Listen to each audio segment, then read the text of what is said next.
Hello guys, welcome to Tech 360. In this video I'm going to walk through how can you fix Microsoft Edge cookie settings problem. So at first just go to Microsoft Edge. Now click the top right three dot icon, this option, and click on settings. Now from left side here you can see privacy, search and services. Click on it, scroll down, and here you can see clear browsing data. Now choose what to clear, click on it.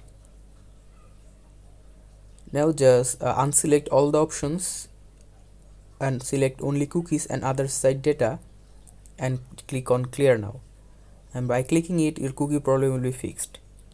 So guys, that's how you can fix the problem. Hope you find this video helpful. If you find this video helpful, then give a thumbs up and don't forget to subscribe Tech 360. Thank you so much for watching this video.